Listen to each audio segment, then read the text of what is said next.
Hello and welcome to this week's weekly Energy Shot podcast. This is an astrology podcast with Matt Taylor and myself, and we had decided to produce this podcast in order to give you a weekly astrological update, including some energy shots, wisdom, coaching tools, healing, practical things, so you can amp up your life and get into the higher realms and understand a little bit more what's going on. Hi, Matt. How are you this week? I'm very well. I'm very excited to be here, being able to be delivering relatively good news this week. So that's quite good. I think the last couple of months have been good news. Yeah, that's true. Yes. I know there's some difficulties in the world right now, but I think the way that they'll unfold is going to make things ultimately better. We get some of these energies that we're having right now into the system. It's going to, really show some, I think, well, maybe some hard things to see, but eventually better. Yeah, I agree. Yes. So if we just have a look at the world right now, we have probably 2 or 3 major problems, issues. We have, obviously the war in Ukraine, cost of living and energy resources, right? So these are the kind of challenges that we're facing at the moment amongst much of a hodgepodge of political shenanigans. So let's have a look at the chart and just sort of see what's happening and see if we can get an idea as to how this might play out a little bit in the end. Yeah. All right, cool. So one of the big things that astrologers are going to talk about this year is Neptune and Jupiter. Yeah. Right. They are doing what we call a conjunct. A conjunct is when they are on the same degree. So at the moment, Neptune is on 23 degrees Pisces, and Jupiter, because it moves faster in the solar system, is moving into 23 degrees Pisces. Now, Jupiter goes around the chart in about 12 or 13 years. So it's not that great a phenomenon that Jupiter will go past Neptune. It happens every 12 years. It's not such a big thing for us, right? So we will experience it many times in the year. What is the phenomenon then? The phenomenon is that it's happening in Pisces. Now that will only happen every 160 years, more or less, right? So to have it experiencing it, it's once in a lifetime, right? Or once in every 2 or 3 lifetimes, maybe. So, that's right. So we are lucky to experience this because Jupiter and Neptune are in their domiciles, or in their home planets, right? So this is their home sign. Sorry, not planet. This is their home sign, Pisces. Jupiter and Neptune rule Pisces together.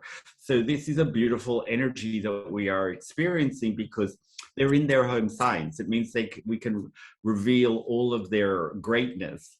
Now, when 2 planets go conjunct, they kind of make one energy, the best of both planets, right? So we're going to get the best of Jupiter, we're going to get the best of Neptune in their own sign, yeah? And this is all just going to make one big cohesive energy, right?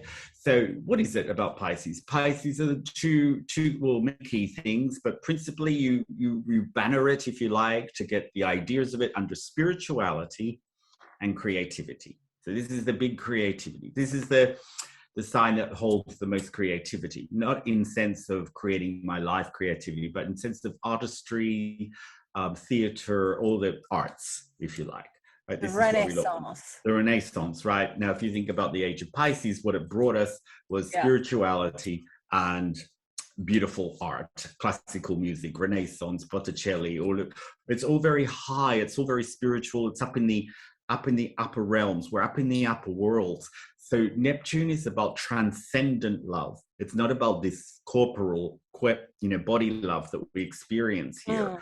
Right? It's about the transcendent love of everybody, connecting to your creator, being with your light, all of these big high messages, your higher self, and what is the greater good, and what is the sharing nature of you, and what is the humble nature of you, and altruistic, and all of the beautiful giving that we had. And we had all those greatest lessons of spirituality given to us in the age of Pisces.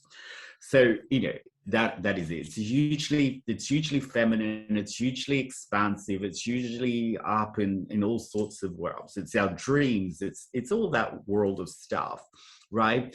Jupiter, what is it? It's about the beneficence of life, the optimism, the expansion, the growth, the bigness, the ability to go into unlimited territory, right? It's beyond limitation. It's the biggest planet we have. It's made of gas, so it's not really finite, right?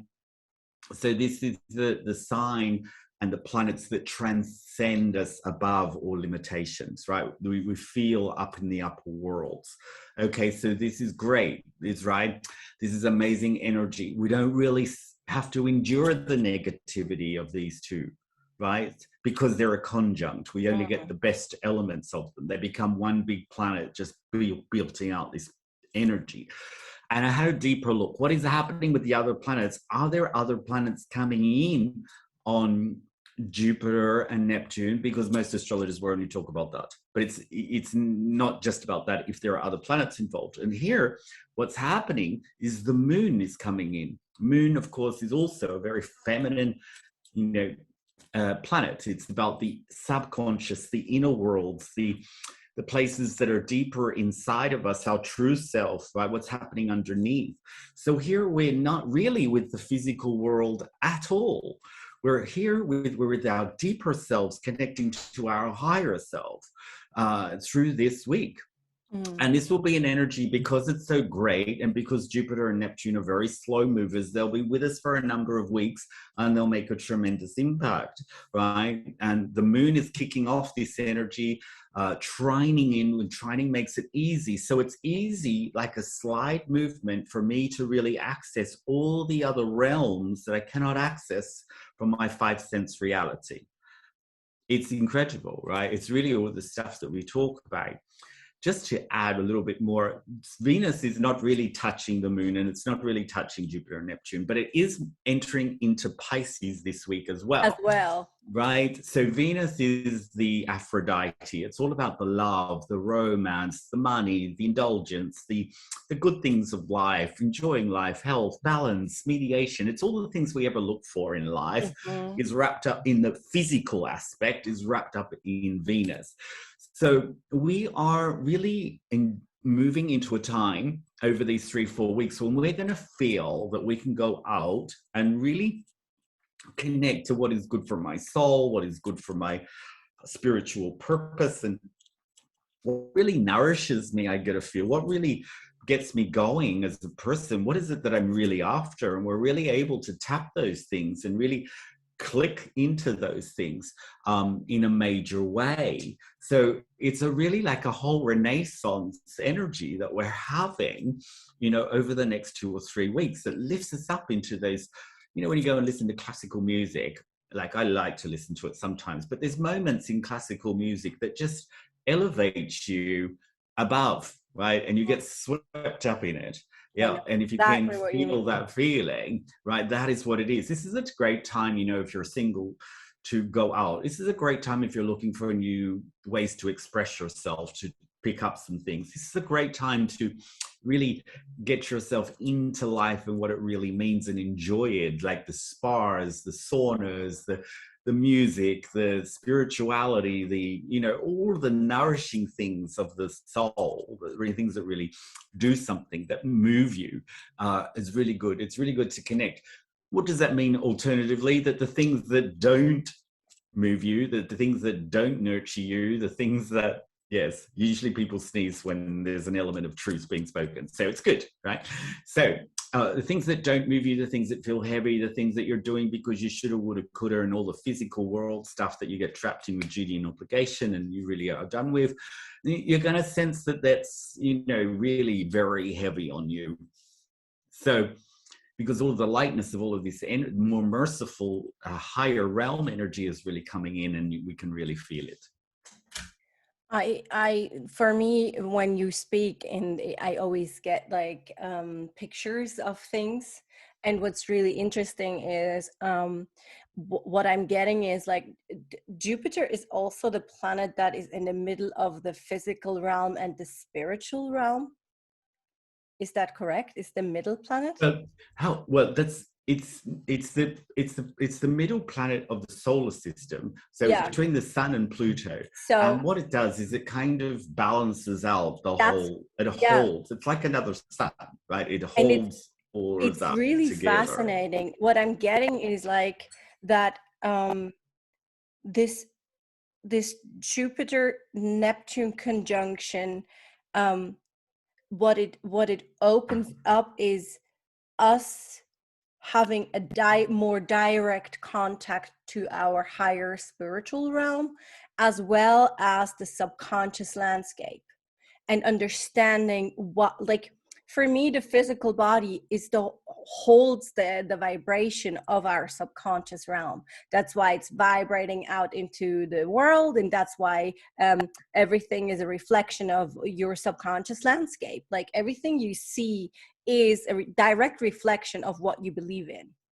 So what I find is really interesting is to see this energy field allows you to see the subconscious belief patterns and behavior patterns, which are blocking you from like really living your high realm creativity and spirituality in the physical realm. That's how it looks for me through the heart also. Like, it looks like, and this Venus entering this energy of Pisces as well, is like almost like if you are able to express your spirituality through creation, through creating something new, and bypassing or not bypassing, working through your blocks that do not allow you to do that, then you will enter into a very prosperous and very abundant time. That's how it looks to me. Yes, it's all with abundance and prosperity as well. It's Yeah. right. So it's tapping into all of those things that can take you in, because Venus is very much the physical prosperity, the physical money, so as well. So, and Pisces does take you into that abundant realm. It's a great point.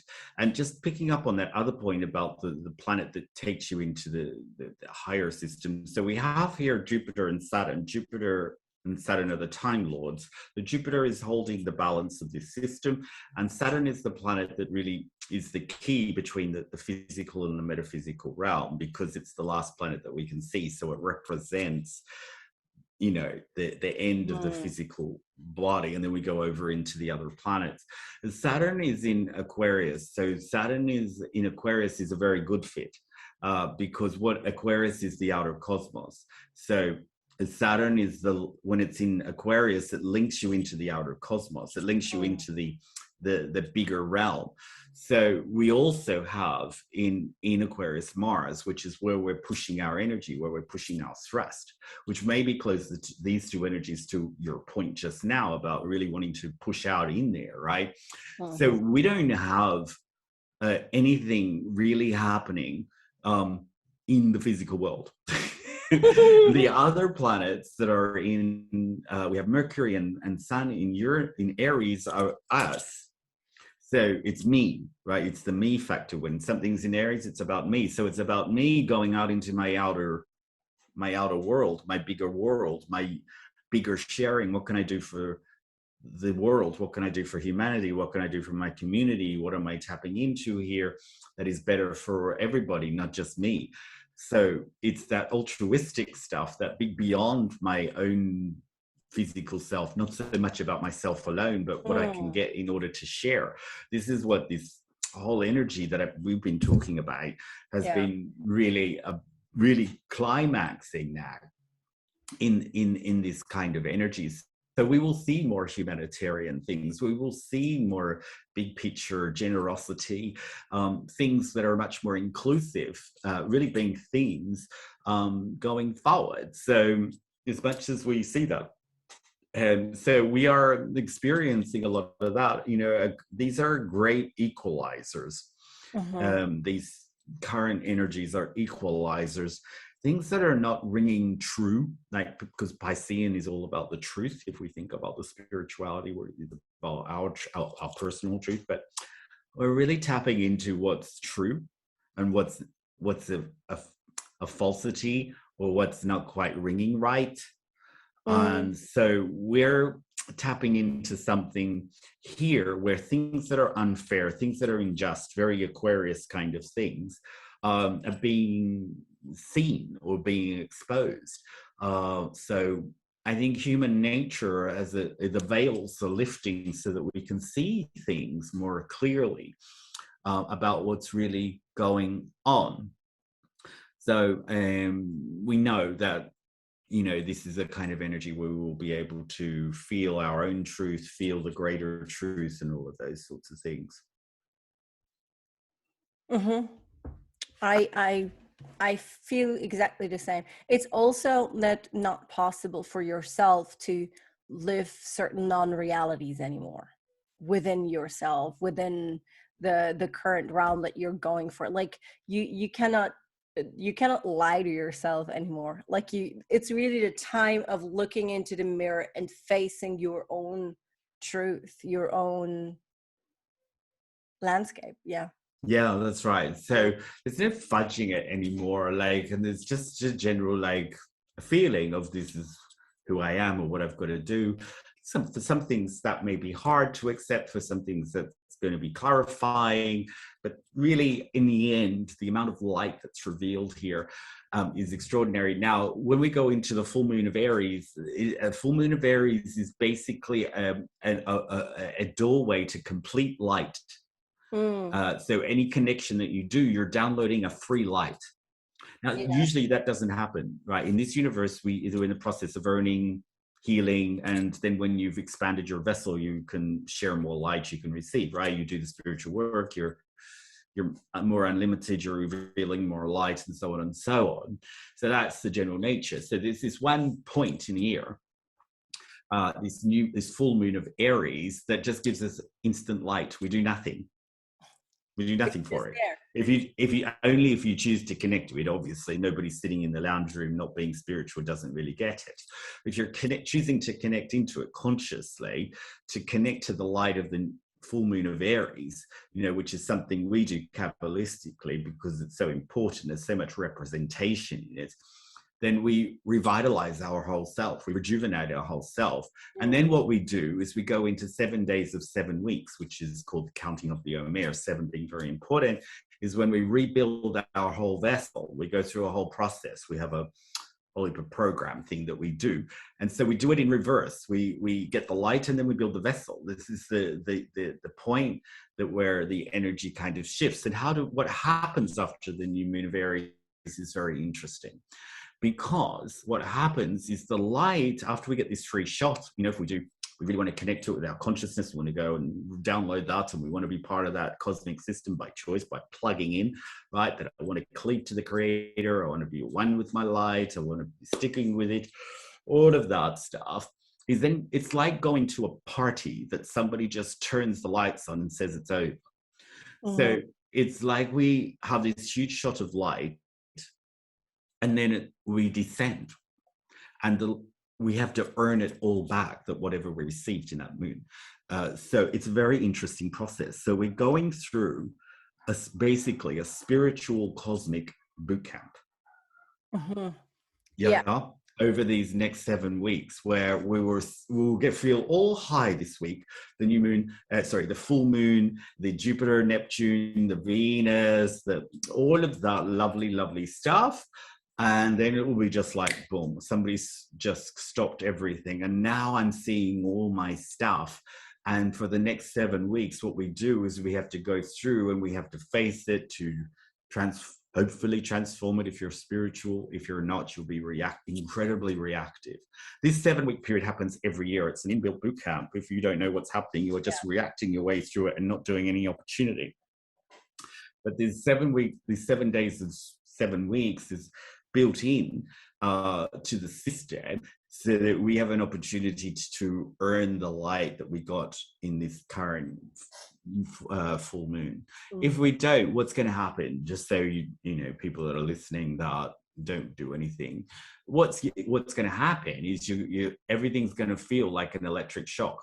Like it's just like a sudden end of a party, and I feel this heavenly, awful energy where everything that people say or people do just makes me reactive.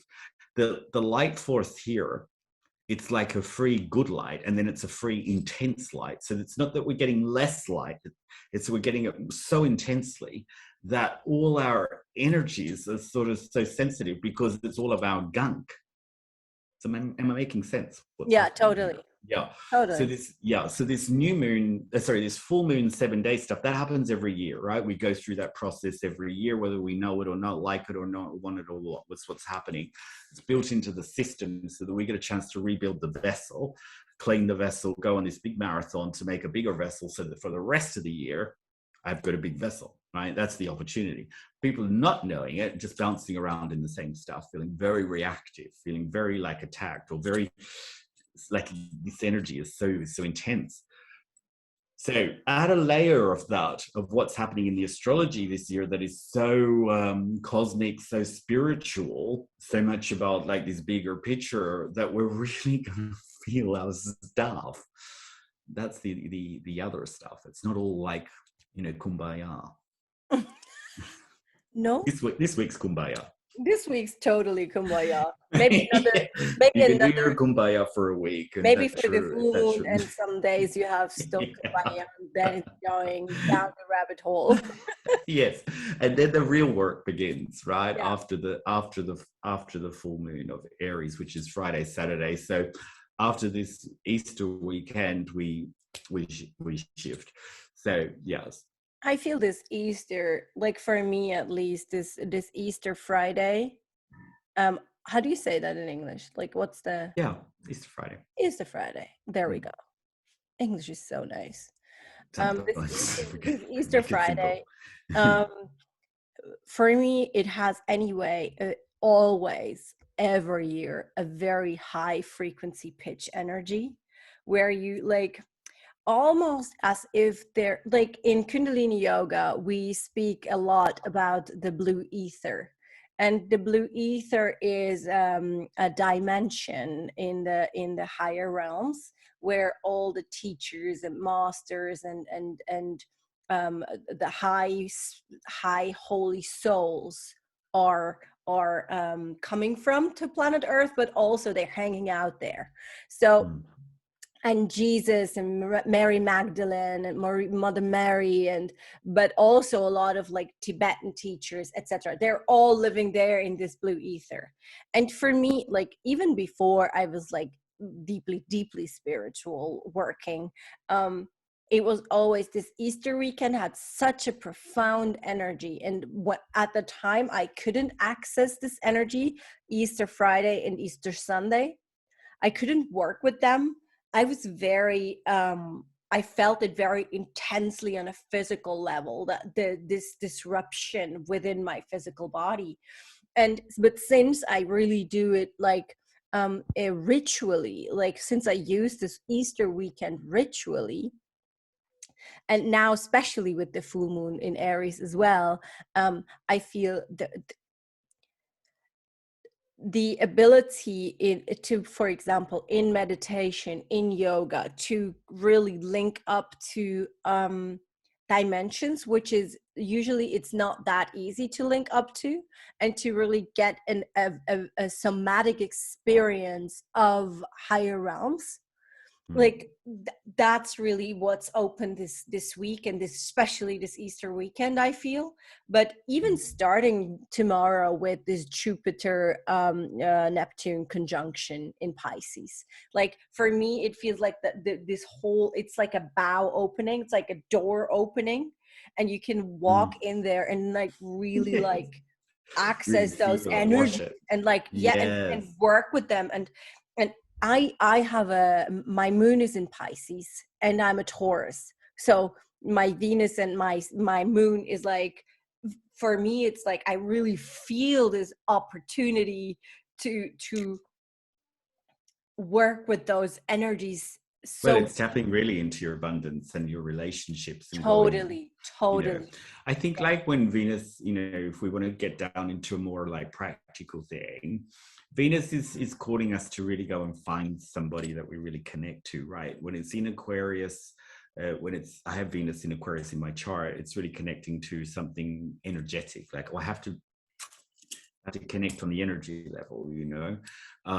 And Venus is, you know, just did Aquarius and now it's doing Pisces for 6 weeks, which is also the elevated stuff, right? So these, when it's in the last two signs, it's really asking us to connect as people, whether it's your intimate partner or your friends or whatever, really, to connect to people who you're energized with or you're spiritually in tune with or you Yeah. can vibe with more. So really it's, you can still use the Tinders and the Bumbles and all the apps, because what's going to happen is you'll, as soon as you start, like with the connect, if you make a match, for example, is you automatically know if that's not for you, and if it's not, just move, let it go. Like even if it's like your ideal physical person, if it doesn't feel right, let it go, because you're moving into your trust system, your certainty system, with a lot with Pisces energies. Pisces energies is always where the certainty is in something, where, you know, what's really true for you, right? So Yeah. this is the big question, because people don't want to go what's true with them, because they want this other idea of what they're might get them something better, but it never really does. So you have to learn, you know what I mean? Ultimately, it turns out like fake, Yeah. right? And you come back to what you truly knew in the first place when you started dating the person. Yeah, You you knew could it's going to go you could like this, like spend and you turn. I 3 years said, or 5 years. did you feel this in the beginning? And they said, oh yes, I did feel No. that. And it's like, well, there you go. So we are much more in tune with this. And just the final point, Mercury is, this is nothing to do with what I just said, but it's still important. Mercury is moving from Aries into Taurus. This Oh, means that Mercury and Uranus are in Taurus. Now, they're a little brother and sister. They have the same kind of energy. Uranus is more the consciousness. Mercury is more my logical thought, right? They join, they have the same connection, right? They're like a little Mercury and the big Venus, they're brother and sister, but their energy is like this. They shake everything up, and Taurus is like that. It stabilizes everything. mhm. So all of the places that we have felt being shaken up that are usually stable, which is everything right now, right? Yeah. Finances, jobs, Finance, economic systems, relationship, supplier systems, everything. financial systems, all Food. of that, right? All of that kind of economic shakeup is going to increase. And Mercury will be there for 3 weeks, and then Mercury retrogrades in Taurus. So, you know, so it's really shaking up all of the stagnant systems that we have, right? Which will push us more into our spirituality, because we know we can't rely on the physical world for our happiness. So that's going to be a big theme. Mhm. Let's see what happens. Yeah. I always sit here talking about it like everybody else is going to go through it, not me. But you know, but then the moment comes, and I realize, oh, it's happening to me as well. So I'm not saying these things to, you know, that I'm in some special position. No, but You know what I mean? But let's see what comes. Is usually like including myself. what I Because we are the many places where we're stuck in things, or routine and things, or possessive of things, and we can't let things go. This Mercury Uranus in Taurus stuff is going to say, and with the North Node in Taurus is going to say, you have to let go. Yeah. So letting go of the physical world, trusting more in your spiritual self, big movie for the next few weeks. Very amazing. All right. We have an Easter break next week. So yes, we do. Yes. So everybody, we really hope that you enjoy this beautiful, spiritual, high, reflective, high vibrational time, and that you are able to harness whatever is in your highest um, destiny vibration, and bring it Yes, it's so on to, very this at the moment. yes, It's very this. and bring Yeah. it down to planet Earth so it serves you for your highest good. Yes. All right. See you in Have a 2 great weeks. day. Yeah, see you in 2 weeks. Bye, guys. Bye, everybody.